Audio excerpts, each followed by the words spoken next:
अरे मुर्दाबाद मुर्दाबाद, मुस्लिम आरक्षण झालंच पाहिजे, मुस्लिम आरक्षण झालंच पाहिजे, मुस्लिम आरक्षण झालंच पाहिजे, मुस्लिम आरक्षण झालंच पाहिजे, मुस्लिम आरक्षण झालंच पाहिजे, अरे शिक्षा में आरक्षण झालंच पाहिजे, शिक्षा में आरक्षण झालंच पाहिजे, अरे मुर्दाबाद मुर्दाबाद। आज मुस्लिम आरक्षण को लेकर आप लोग प्रोटेस्ट कर रहे हैं, क्या बताएं? ऐसा है कि 2014 में हमारी सरकार ने 5% मुसलमानों को रिजर्वेशन देना चाहिए, ऐसी कई कमेटियों ने जो उनका सर्वे था उसके आधार पे कहा। लेकिन ये सरकार जब आई तो उन्होंने इस आरक्षण को चालबाजी करके रद्द करने की कोशिश की। कुछ लोग कोर्ट गए, कोर्ट ने, हाई कोर्ट ने भी ये माना कि आज माइनॉरिटी का तबका, मुसलमानों को बाकी चीजों के आरक्षण के बारे में तो सोचा ही जाएगा, लेकिन शिक्षा के ऊपर आरक्षण मिलना ही चाहिए, ऐसी कोर्ट ने स्पष्ट भूमिका दी। लेकिन ये सरकार, लापरवाह सरकार, बेशरम सरकार, नकारा सरकार, अमीरों की सरकार ने इसको इम्प्लीमेंट ना करते हुए इस एजुकेशन के ऊपर जो 5% आरक्षण था मुसलमानों को, इसको भी इम्प्लीमेंट नहीं करते हुए इसको रद्द कर दिया। तो ऐसी सरकार का हम निषेध करते हैं। ये अरबों अमीरों और फॉरेन पॉलिसी के जो अमीर है, अंबानी अडानी की सरकार है, ये दलित पिछड़े मराठों की सरकार नहीं है। तो ऐसी सरकार का निषेध करते हैं और इसीलिए आज हमने काली पट्टे बन के यहाँ पे दारुल फलाह में निषेध भी किया।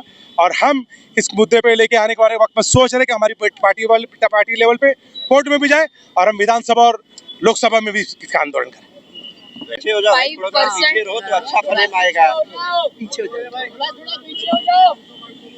जो आरक्षण 5% सचर कमेटी के सर्वे के बाद मुस्लिमों को दिया गया था 2014 में महाविकास आघाड़ी की तरफ से, जो हमारी सरकार थी उस टाइम, वो 5% रिजर्वेशन को फौरन ही कोर्ट में चैलेंज किया गया 2014 में ही हाई कोर्ट में। मगर तब भी कोर्ट ने ये आदेश दिया था कि जॉब का जो आरक्षण है वो देखेंगे बाद में, मगर एजुकेशन का उसको कंटिन्यू रहना चाहिए। मगर अब जो महायुति सरकार है, देवेंद्र फडणवीस जी की जो सरकार है, उन्होंने इस चीज को रद्द कर दिया है। तो हमारा उनसे ये प्रश्न है कि आप सिर्फ मुंबई के लिए सीएम बने नहीं हैं और महाराष्ट्र की जो सरकार है वो सिर्फ मुंबई के लिए नहीं है ना, महाराष्ट्र के लिए, पूरे महाराष्ट्र में बहुत सारे जिले हैं, बहुत सारे गांव हैं जहाँ पर मुसलमान, दलित, मराठा पिछड़े हुए हैं। डेमोक्रेसी, गवर्नमेंट और संविधान जो है वो ज्यादातर पिछड़े, दलितों, कमजोरों की बात करता है, गरीबों की बात करता है। हम आते ही जो राजनीति में है वो ये तबके को थोड़ा ऊपर उठाने के लिए आते हैं। और जब कोई ऐसा तबका है जो ऑलरेडी बैकवर्ड है तो उसको पुश करने के लिए अगर रिजर्वेशन दिया जा रहा है तो उसमें कोई बुराई नहीं है।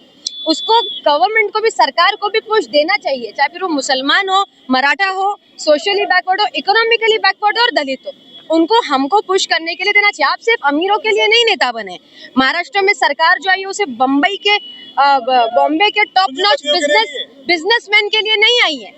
ये पिछड़ों के लिए सरकार बनती है, पिछड़ों के लिए गवर्नमेंट आती है, पिछड़ों के लिए राजनीति में आया जाता है।